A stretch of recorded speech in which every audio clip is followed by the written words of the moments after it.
नमस्कार दोस्तों, आपका स्वागत है आपके अपने YouTube channel teaching exam overload पे। तो साथियों, हिंदी वर्णमाला की आज तीसरी क्लास है। हम लोग हिंदी के संपूर्ण सिलेबस को कवर कर रहे हैं। आप किसी भी कंपटीशन एग्जाम की तैयारी करते हैं, चाहे वह सुपर टेट हो गया, यूपी टेट हो गया, बिहार शिक्षक भर्ती 4.0 हो गया, DSSB हो गया, KBS हो गया, NBS हो गया।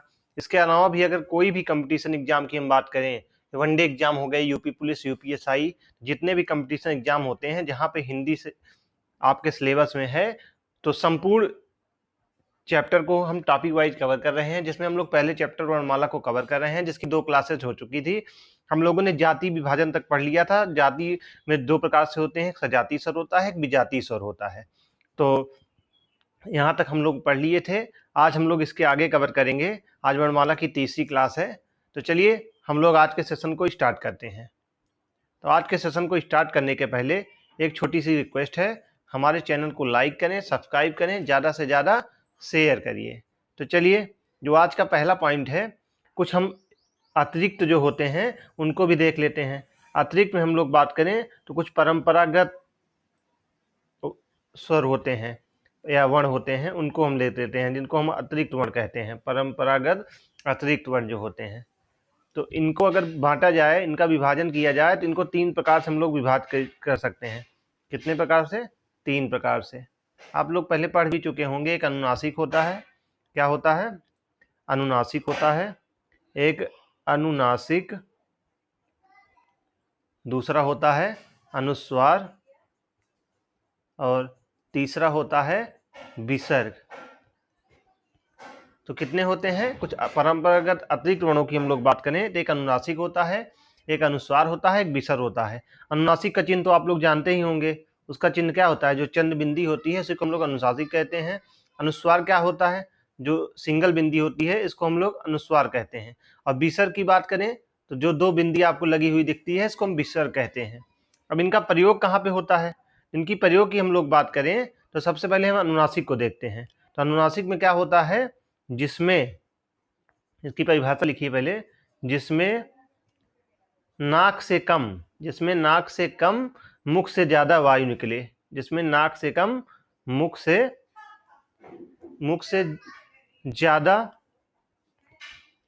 ज्यादा वायु निकलती है, उसे क्या कहते हैं? उसे हम लोग कहते हैं अनुनासिक। यानी जिसमें नाक से कम मुख से ज्यादा वायु निकलती है, उसको हम लोग अनुनासिक कहते हैं। ठीक, एक पॉइंट और यहीं लिख लीजिए आप लोग। इसका प्रयोग कहाँ पे होता है? यह तद्भव या तद्भव हिंदी शब्दों में प्रयोग होते हैं, या तद्भव हिंदी शब्दों में प्रयोग होते हैं। ठीक, इनका प्रयोग तद्भव हिंदी शब्दों में होता है। जैसे उदाहरण के रूप में देख लेते हैं। उदाहरण में बात की जाए, आपका गांव हो गया, गांव के अलावा पाँच हो गया, ये सब जितने भी होते हैं, यहाँ पे अनुनासिक का प्रयोग किया जाता है। यानी जिसमें नाक से कम मुख से ज्यादा वाव निकलती है उच्चारण में, या तद्भव हिंदी शब्दों में प्रयोग होता है। जैसे गांव, पाँच आदि हो गए। अनुस्वार की बात करें हम लोग, तो अनुस्वार क्या होता है? जिसमें नाक से अधिक, इसका उल्टा हो जाएगा अनुनासिक का, जिसमें नाक से अधिक, जिसमें नाक से अधिक मुख से कम वायु निकलती है,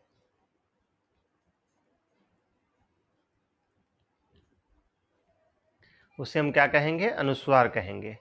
जिसमें नाक से कम मुख से अधिक, मतलब जिसमें नाक से अधिक मुख से कम वायु निकलती है, उसे अनुस्वार कहते हैं। जिसमें नाक से कम मुख से ज्यादा वायु निकलती है, उसे अनुनासिक कहते हैं।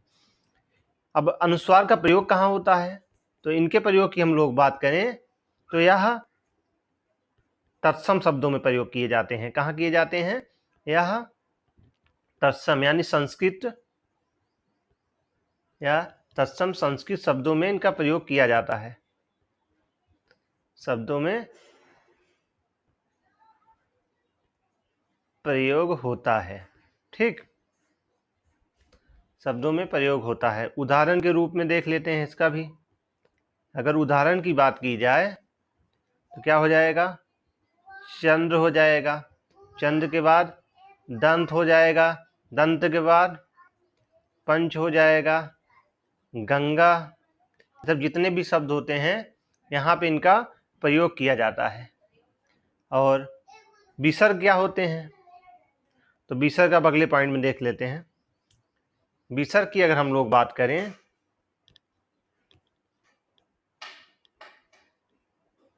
जो विसर्ग का प्रयोग किया जाता है, इनका प्रयोग संस्कृत के शब्दों में किया जाता है। संस्कृत के शब्दों में स्वर के बाद प्रयोग होता है। कहाँ पे होता है, संस्कृत के शब्दों में, संस्कृत के शब्दों में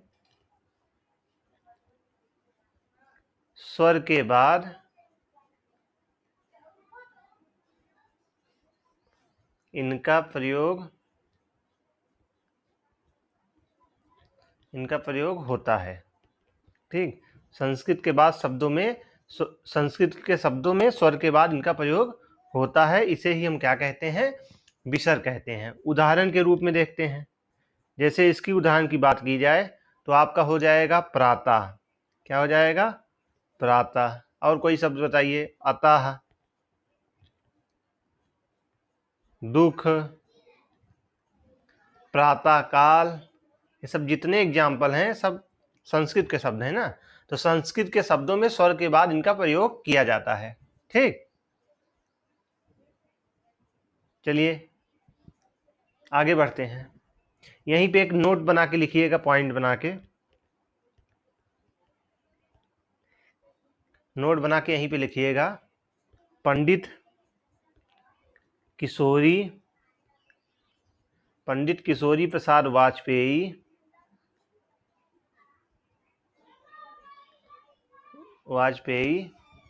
के अनुसार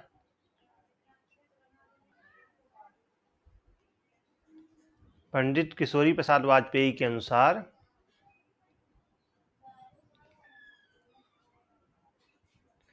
अनुस्वार और विसर्ग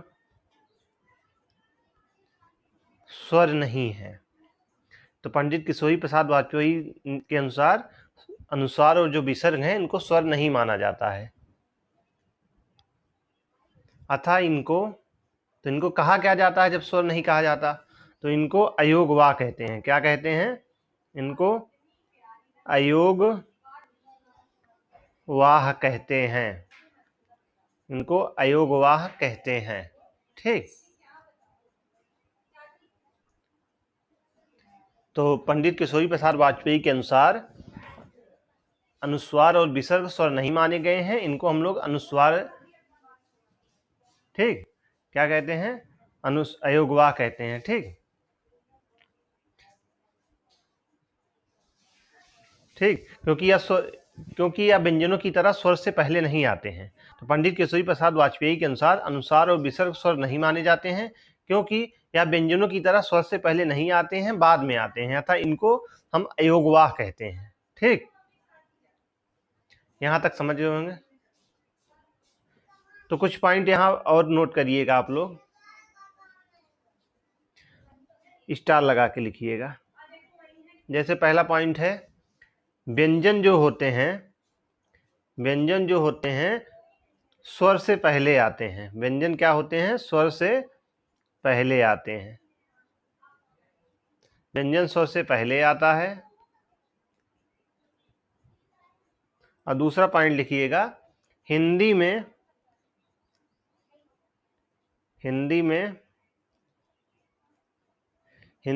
कोई दो स्वर साथ नहीं लिखे जा सकते। हिंदी में कोई दो स्वर साथ नहीं लिखे जा सकते, साथ नहीं लिखे जा सकते। ठीक, हिंदी में कोई दो स्वर साथ नहीं लिखे जा सकते। ब्रैकेट में ये भी लिख लीजिएगा, वह क्रिया शब्द ना हो, यानी वह क्रिया शब्द नहीं होना चाहिए। ठीक, यहां तक आप लोग समझ गए। चलिए हम लोग व्यंजन को देखते हैं। हम लोगों ने स्वरों का वर्गीकरण कर लिया, अब हम लोग व्यंजन के बारे में देखते हैं। हेडिंग डालिए व्यंजन। व्यंजन की बात की जाए तो व्यंजन में ऐसे लिखिए, पहले कोष्टक बना के, का खा गा घा अंगा। ठीक, उसके बाद चा छा जा झा इया।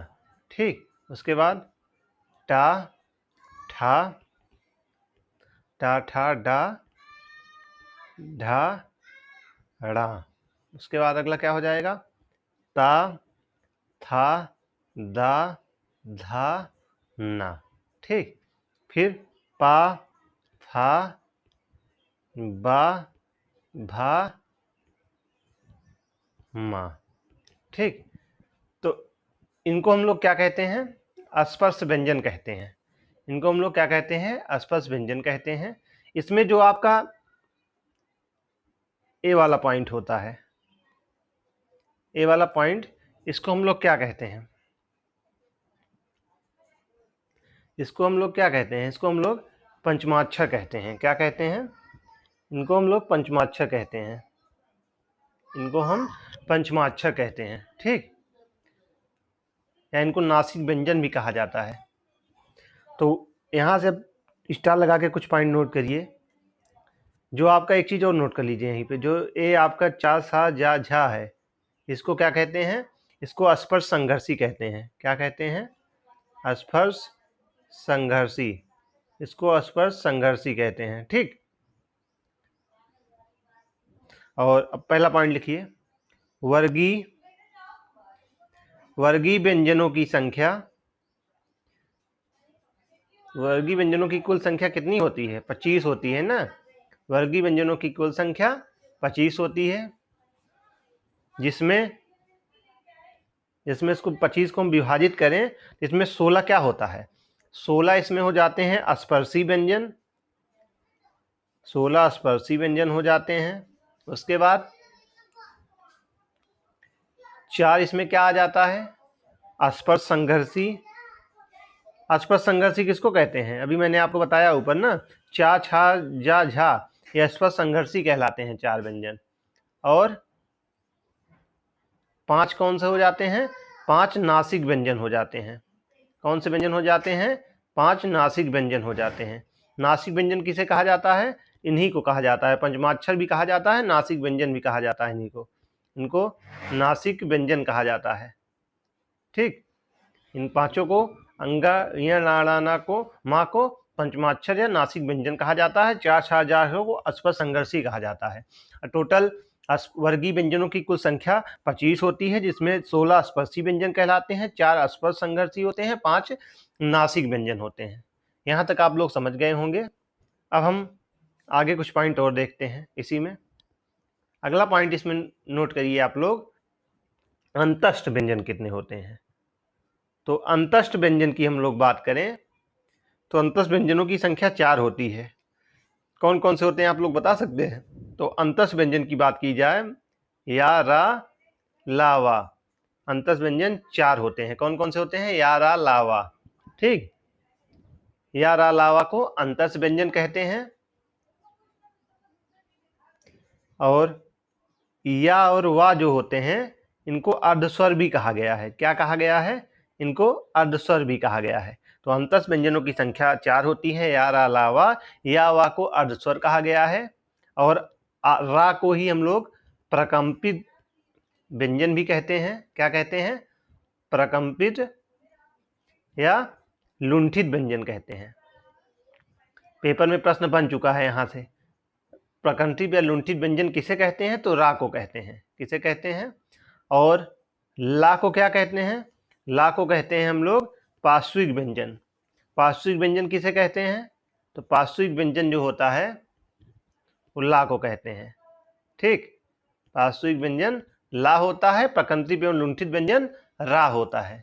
ठीक, और कुछ देख लेते हैं। या को ही डॉक्टर भोलानाथ तिवारी ने संघर्षहीन व सप्रवाह व्यंजन भी कहा है। तो डॉक्टर भोलानाथ तिवारी ने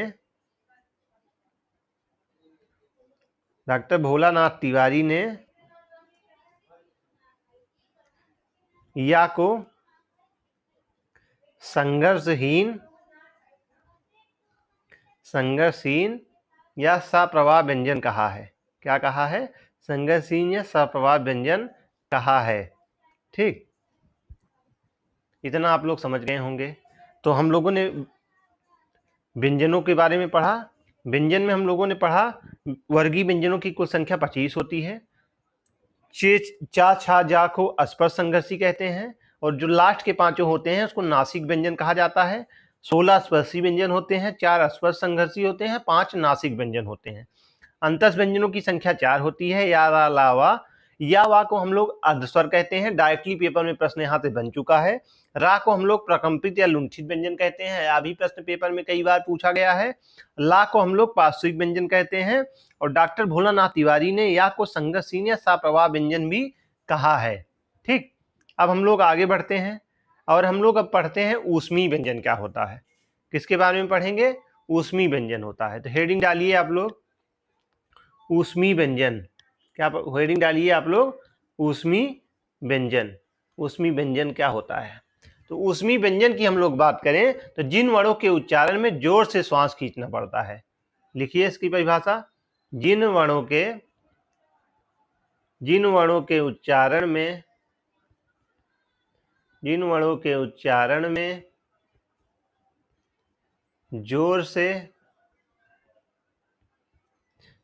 उच्चारण में जोर से श्वास खींचना पड़ता है,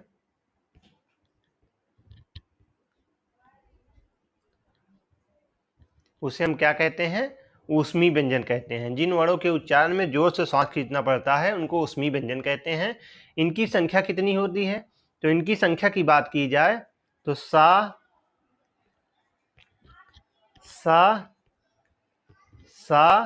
हा, इनकी संख्या 4 होती है। सा, हा। ठीक, तो जिन वर्णों के उच्चारण में जोर से श्वास खींचना पड़ता है उनको हम लोग ऊष्मीय व्यंजन कहते हैं, यानी गर्म ऊष्मा बाहर निकलती है। क्या होती है? गर्म ऊष्मा जो होती है वो बाहर निकलती है। गर्म ऊष्मा बाहर निकलती है। ठीक, गर्म ऊष्मा बाहर निकलती है। तो जिन वर्णों के उच्चारण में जोर से श्वास खींचना पड़ता है, गर्म ऊष्मा बाहर निकलती है, उसको हम लोग क्या कहते हैं? ऊष्मीय व्यंजन कहते हैं। इनकी संख्या 4 होती है। सा, हा। ठीक, चलिए आगे बढ़ते हैं। अब हम लोग आगत स्वर के बारे में जानते हैं। अगली हेडिंग डालिए आगत स्वर। तो आगत स्वर की हम लोग बात करें तो आगत स्वर जो होते हैं, जो अंग्रेजी के शब्दों को हिंदी में लिखा जाए, जिन अंग्रेजी शब्दों को हम लोग हिंदी में लिखते हैं उन्हीं को हम लोग आगत स्वर कहते हैं। जैसे चलिए देखते हैं, जैसे मान लीजिए डॉक्टर। तो डॉक्टर को हम लोग जब लिखेंगे तो कैसे लिखेंगे? डॉक्टर को हम लोग ऐसे ही तो लिखेंगे। हॉस्टल हो गया आपका। हॉस्टल को अगर हमको लिखना होगा तो हम लोग कैसे लिखेंगे हॉस्टल को? हॉस्टल को हम लोग ऐसे ही तो लिखेंगे। डॉक्टर हो गया, हॉस्टल हो गया आपका। इसके अलावा कॉलेज हो गया। कॉलेज को लिखोगे कैसे लिखोगे? या आपके कॉलेज ऐसे ही तो लिखे जाएंगे। क्या हो जाएंगे? नॉलेज हो गया, कॉफी हो गया, ऑपरेशन हो गया, इन सबको लिखेंगे तो ये सब क्या कहलाएंगे? आगत स्वर कहलाएंगे। यानी अंग्रेजी के शब्दों को हिंदी में लिखना ही आगत स्वर कहलाता है। ठीक, तो यहां तक आप लोग समझ गए होंगे। हम लोगों ने एक बार रिवाइज कर लेते हैं। हम लोगों ने व्यंजनों के बारे में पढ़ा। व्यंजन टोटल वर्गीय व्यंजनों की कुल संख्या 25 होती है। चा, छा, जा को हम अस्पर्श संघर्षी कहते हैं। अंगा, इया, रा, ना, मा को हम लोग नासिक व्यंजन कहते हैं। वर्गीय व्यंजनों की कुल संख्या 25 होती है, जिसमें अस्पर्श व्यंजन की संख्या 16 होती है स्पर्शी व्यंजन की, और अस्पर्श संघर्षी की संख्या 4 होती है। कौन कौन से? चा, छा, जा, झा, और नासिक व्यंजनों की संख्या 5 होती है। अंतस व्यंजन के बारे में हम लोगों ने पढ़ा। अंतस व्यंजन या रा लावा को कहते हैं, या वा को हम लोग अर्धस्वर भी कहते हैं, रा को हम लोग प्राकंपित या लुंठित व्यंजन भी कहते हैं, ला को हम लोग पार्श्विक व्यंजन कहते हैं, और डॉक्टर भोलानाथ तिवारी ने या को संघर्षहीन और सप्रवाह व्यंजन भी कहा है। उसके बाद हम लोगों ने ऊष्मी व्यंजन के बारे में पढ़ा। जिन वर्णों के उच्चारण में जोर से श्वास खींचना पड़ता है या गर्म ऊष्मा बाहर निकलती है उसको हम लोग ऊष्मी व्यंजन कहते हैं। ठीक, तो जिन वर्णों के उच्चारण में जोर से श्वास खींचना पड़ता है और गर्म ऊष्मा बाहर निकलती है उनको हम लोग ऊष्मी व्यंजन कहते हैं। इनकी संख्या 4 होती है, सा सा सा हा। आगत स्वर क्या होते हैं? तो आगत स्वर जो अंग्रेजी से हिंदी में जिनको लिखा जाता है उनको हम लोग आगत स्वर कहते हैं। जैसे डॉक्टर हो गया, हॉस्टल हो गया, कॉलेज हो गया, ये सब क्या कहलाते हैं? ये सब आगत स्वर कहलाते हैं। तो यहां तक आप लोग समझ गए होंगे। चलिए हम लोग अब आगे बढ़ते हैं। अब हम लोग देखते हैं उच्चारण के आधार पर वर्णों का वर्गीकरण। सबसे इंपॉर्टेंट पॉइंट है, यहां से पेपर में बहुत प्रश्न बनता है। तो उच्चारण के आधार पर अगर हम बात करें, उच्चारण के आधार पर वर्णों का वर्गीकरण।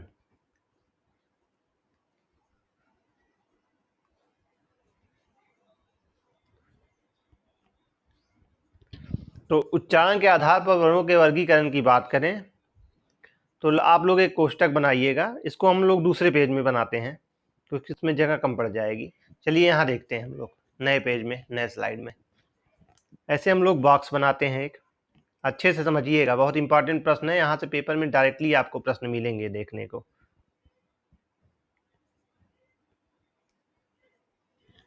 चलिए देखते हैं।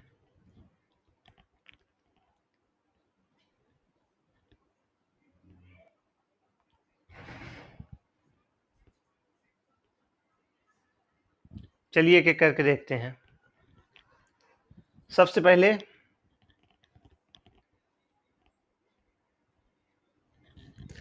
पहले इसमें लिखिए, यहाँ पे हम लोग लिख लेते हैं का, खा, गा, घा, अंगा, अंगा। ठीक, इतना हो गया। अब इसमें दूसरी लाइन में हम लोग लिख लेते हैं चा, छा, जा, झा, इया। ठीक, तीसरी लाइन हम लोग लिख लेते हैं टा, ठा, डा, ढा, ड़ा। चौथी लाइन लिख लेते हैं ता, था, दा, धा, ना। और लास्ट वाले में लिख लेते हैं पा, फा, बा, भा, मा। ठीक, अब इस का वर्ग, इसको क्या कहते हैं हम लोग? इसको हम लोग कहते हैं का वर्ग। इसको कहते हैं हम लोग चा वर्ग। इसको हम लोग कहते हैं टा वर्ग के व्यंजन। इसको कहते हैं ता वर्ग के व्यंजन। और इसको क्या कहते हैं? पा वर्ग के व्यंजन। ठीक, इसको क्या कहते हैं? का वर्ग का व्यंजन, चा वर्ग का, टा वर्ग, ता वर्ग, पा वर्ग। 5 प्रकार के वर्ग होते हैं। ठीक, तो जो का वर्ग होता है इसको हम लोग क्या कहते हैं? इसको हम लोग कहते हैं कंठ। क्या कहते हैं? कंठ। चा वर्ग किससे बोला जाता है? तालु से। और टा वर्ग इसको मूर्धा से बोला जाता है।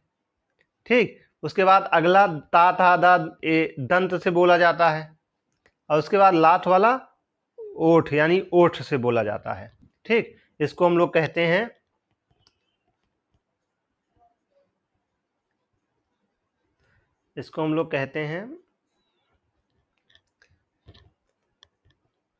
कंठव्य। क्या कहते हैं? कंठव्य। दूसरे वाले को तालव्य, तीसरे को मूर्धन्य, चौथे को दंतव्य, और लास्ट वाले को ओष्ठ। ठीक, इतना समझ गए होंगे आप लोग। आगे कुछ पॉइंट और नोट कर लीजिए। का वर्ग में और क्या क्या आते हैं, स्वर भी आते हैं ना कुछ। तो आ, बड़ा, हा। ठीक, ये हो गए आपके। और विसर्ग हो जाएगा इसमें। ठीक, उसके बाद इसमें क्या आ जाता है, ई बच गई, ई या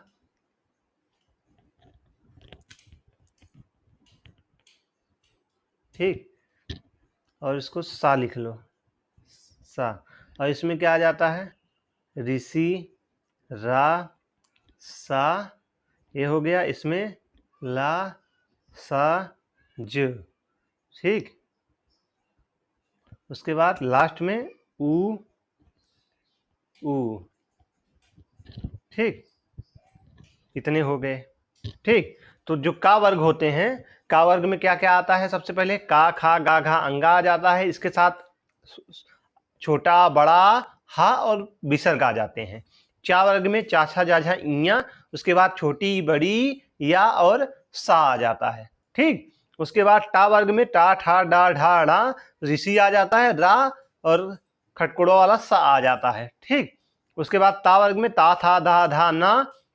उसके बाद ला, सा, जा आ जाता है। ठीक, अब पा वर्ग में पा, फा, भा, मा, ऊ आ जाता है। ठीक, इतने चीज इसमें से आ जाते हैं। तो जो का वर्ग होता है, का, खा, गा, अंगा, इसको आप उच्चारित करके देखिए, का, खा, गा। तो कहां से बोला जाता है, एक कंठ से बोले जाते हैं। ठीक, ये जो आपका गले के कंठ होता है, यहां से बोला जाता है। उसके बाद फिर चा को बोलिए, चा, छा, जा, झा, ये कहां से बोले जाते हैं, तालु से बोले जाते हैं। उसके बाद टा, ठा, डा, ढा, डा, ये कहां से बोले जाएंगे, थोड़ा और ऊपर आओ, मूर्धा से। ठीक, उसके बाद दंतव्य, ता, था, दा, धा, ना, फिर और ऊपर आ जाइए, दांत से बोले जाएंगे, दंत से। उसके बाद लास्ट में पा, फा, बा, भा, देखिए ओठ से बोला जा रहा है ना, पा, फा, बा, भाम, ओष्ठ से आ जाएगा। ठीक, इसके अलावा छोटा, बड़ा, हा, ये सारे विसर्ग जो हो जाते हैं, ये भी कंठ से बोले जाते हैं। इसके बाद छोटी, बड़ी, या, सा, जितने आते हैं सब तालु से बोले जाते हैं। ऋषि, रासा, ये सब कहां से बोले जाएंगे, मूर्धा से बोले जाते हैं। ला, सा, जा, ये कहां से बोले जाएंगे, दंत से बोले जाते हैं। और ऊ, ये कहां से बोले जाते हैं, ओठ से बोले जाते हैं। इसकी ट्रिक भी होती है, इसकी आप लोग जैसे आ, हा, आ, तो क्या क्या आ जाता है, विवाह। विवाह किसका, ईयस का, विवाह ईयस का हुआ। उसके बाद वह क्या हुआ, इसको लिख लीजिए, विवाह किसका हुआ, विवाह हुआ ईयस का। उसके बाद जब उसका विवाह हो जाएगा तो ऋषि बन जाएगा। उसके बाद वह ऋषि बन गया, और ऋषि बन गया, और ऋषि जब बन गया उसके बाद फिर लाश जैसा हो गया। कैसे हो गया, लाश जैसा हो गया। उसके बाद में महिलाओं ने उसको देख के ऊ बोला, क्या बोला, ऊ, मतलब उसको देख के बोले ही ऊ, ये तो मर गया। तो क्या हुआ, विवाह ईयस का हुआ, फिर वह ऋषि बन गया, फिर लाश जैसा हो गया। उसके बाद महिलाओं ने इसको देख के ऊ बोला। ठीक, तो आप समझ गए होंगे, का, खा, गा, घा, अंगा, छोटा, बड़ा, हा, और विसर्ग को हम कंठ से बोलते हैं। और चा, छा, जा, झा, इया, छोटी, बड़ी, या, सा, ये तालु से बोले जाते हैं, यानी मूर्धन जिसको तालब कहते हैं। और टा, ठा, डा, ढा, डा, ऋषि, रासा, ये मूर्धन से बोले जाते हैं। और ता, था, दा, धा, ना, ये दंत से बोले जाते हैं। और पा, फा, बा, भा, मा, ये कहां से बोले जाते हैं, ओष्ठ से बोले जाते हैं। यहां तक आप लोग समझ गए होंगे। विवाह हुआ ईयस का, उसके बाद वह ऋषि बन गया, ऋषि बनने के बाद वह लाश जैसा हो गया, फिर महिलाओं ने उसको देख के बोला ऊ। यहां तक आप समझ गए होंगे, इसकी ट्रिक थी। चलिए अब आगे बढ़ते हैं, यहीं पे कुछ चीजें और देख लेते हैं। अगला पॉइंट है वा और फा। वा, फा को हम क्या कहते हैं, इनको हम दंतोष्ठ कहते हैं। वा, फा कहां से बोले जाते हैं, दंतोष्ठ से बोले जाते हैं। और नासिक से क्या क्या बोला जाता है, नासिक से जो हमारे पंचमाक्षर होते हैं, जैसे अंगा, उसके बाद इया, ड़ा, ना, मा, प्लस ये सब कहां से बोले जाते हैं, ये सब नासिक से बोले जाते हैं। ठीक, अंगा, इया, ड़ा, ना, मा, ये सब कहां से बोले जाते हैं, ये सब नासिक से बोले जाते हैं। ठीक। उसके बाद एक पॉइंट यहीं पे और देख लीजिएगा, इंपॉर्टेंट है, पेपर में कई बार प्रश्न बन चुका है। ए ऐ, उसके बाद ओ आओ, ये कहाँ से बोले जाते हैं? तो ए, इनको हम लोग दंतो क्या बोलते हैं बताइए? कंठ तालव्य बोलते हैं। कंठ और तालु दोनों से बोले जाते हैं ना, इनको क्या कहते हैं? कंठ तालव्य, क्योंकि यह कंठ और तालु दोनों से बोले जाते हैं। कंठ प्लस तालु से दोनों से निकलता है, इसलिए इसको कंठ तालव्य बोलते हैं। ठीक। और जो नीचे के दोनों होते हैं इनको क्या कहते हैं? इनको हम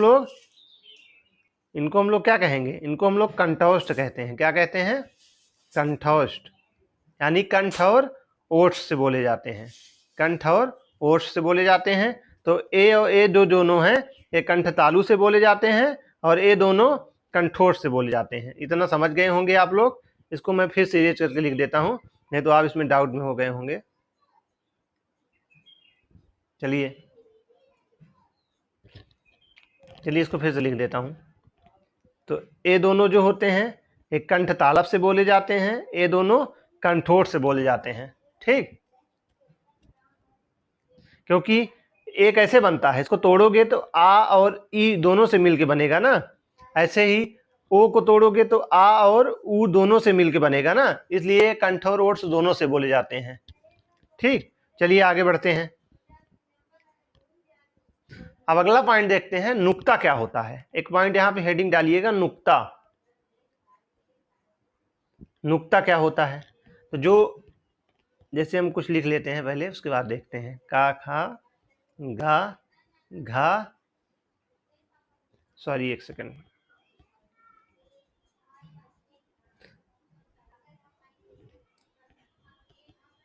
जा फा।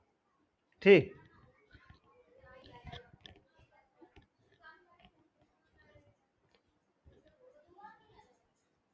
आपके नुक्ता शब्द कहलाते हैं, यानी अरबी फारसी के शब्दों में इनका प्रयोग किया जाता है। इनका प्रयोग कहाँ किया जाता है? अरबी फारसी शब्दों में किया जाता है। इनका प्रयोग अरबी फारसी शब्दों में इनका प्रयोग किया जाता है। अरबी फारसी शब्दों में इनका प्रयोग करते हैं हम लोग। हेडिंग डाल के लिखिएगा,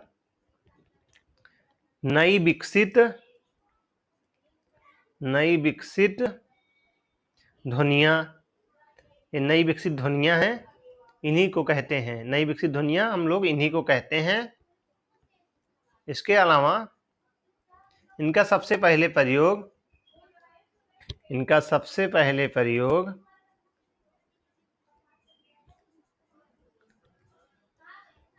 हिंदी भाषा में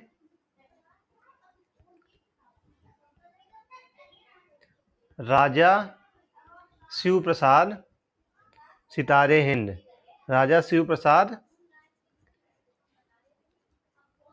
सितारे हिंद द्वारा किया गया।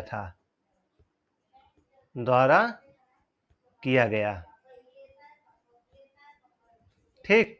यहां तक आप लोग समझ गए होंगे। जैसे देखते हैं कुछ शब्द, जैसे कफ हो गया। क्या हो गया? कफ हो गया। कफ को हम क्या कहते हैं? बलगम कहते हैं। कफ को हम लोग बलगम कहते हैं। ये हिंदी के शब्द हैं, उर्दू में इसी कफ को लिखेंगे हम लोग। उर्दू में अगर हम इसी शब्द को लिखेंगे तो उर्दू में क्या हो जाएगा? उर्दू में कफ ऐसे लिखा जाएगा और इसका क्या अर्थ हो जाएगा? बटन का हिस्सा। क्या हो जाएगा? बटन का हिस्सा हो जाएगा। उसके बाद खाना। खाना हिंदी का शब्द है, इसका मतलब भोजन होता है। और उर्दू में अगर खाना को लिखेंगे तो खाना उर्दू में लिखेंगे तो यहाँ बिंदी लग जाएगी और इसको क्या कहेंगे? कमरा या डिब्बा कहते हैं। ठीक। चलिए आगे देखते हैं। यहीं देख लेते हैं आगे क्या। जो आपके जो ये तीनों हो गए, का खा गा, ये कहाँ से बोले जाते हैं? जीवा से। जीवा यानी जीव के मूल से उच्चारण होता है। जीवा या जीव के मूल से इनका उच्चारण होता है। और जो ये दोनों होते हैं इनका कहाँ से होता है? इनका दंत से होता है। ये चीजें आपको पता होनी चाहिए। तो इसीलिए जो का खा जीवा के मूल हिस्से से बोला जाता है, इसलिए इनको क्या कहते हैं? जीवा मूली कहते हैं, लिख लीजिएगा, जीवा मूली कहते हैं। ठीक, चलिए आगे बढ़ते हैं।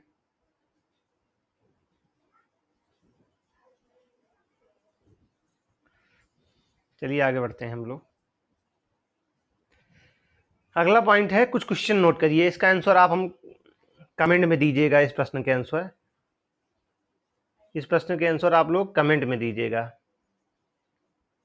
चलिए लिखिए पहला प्रश्न। तो क्वेश्चन जो पहला है,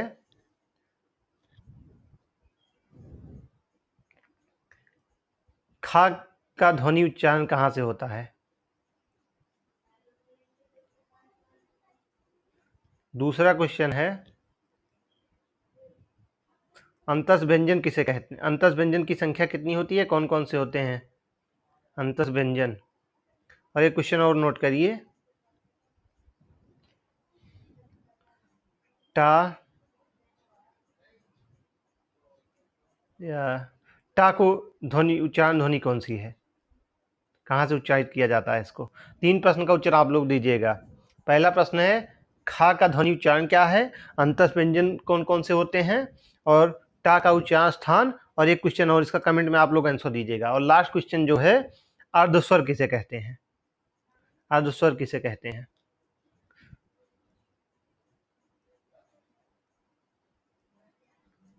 ठीक, इस चारों प्रश्न के आप लोग आंसर दीजिएगा। तो बाकी आगे की वर्णमाला की क्लास को हम लोग कल पढ़ेंगे। कल हम लोग पढ़ेंगे पाणित के आधार पर व्यंजनों का वर्गीकरण करेंगे, जिसमें अल्पप्राण महाप्राण हो जाते हैं। उसके बाद हम लोग स्वरतंत्रियों के आधार पर वर्णों का विभाजन करेंगे, जिसमें घोष अघोष आ जाता है। संयुक्त व्यंजन क्या होते हैं, इन सब टॉपिकों को हम लोग कल कवर करेंगे। उसके बाद आपके वर्णमाला टॉपिक कल समाप्त हो जाएगा। कल हम वर्णमाला टॉपिक को 4 क्लास में समाप्त कर देंगे, फिर हम लोग संज्ञा को पढ़ेंगे। तो यह क्लास आपको कैसी लगी आप कमेंट में जरूर बताइएगा। मैं बहुत ही डीपली पढ़ा रहा हूं इस क्लास को, और इस क्लास को आप लोग ध्यान से कवर कर लेते हैं, अच्छे से इसको पढ़ लेते हैं, इसकी नोट्स बना लेते हैं। तो कोई भी कंपटीशन एग्जाम की तैयारी हो, जहां हिंदी पूछी जाती है, चाहे 6, 7, 8 आप स्कूल में पढ़ रहे हो, हिंदी आपका पूरा बेसिक कंप्लीट हो जाएगा। यूपी पुलिस, यूपीएसआई की हिंदी कंप्लीट हो जाएगी। आरओ जितनी भी परीक्षाएं होती हैं जहां भी हिंदी पूछी जाती है, सबके लिए बहुत ही महत्वपूर्ण क्लास है। तो आज के सेशन को वहीं समाप्त करते हैं, कल फिर मिलते हैं किसी नए सेशन के साथ। तब तक के लिए जय हिंद, वंदे मातरम।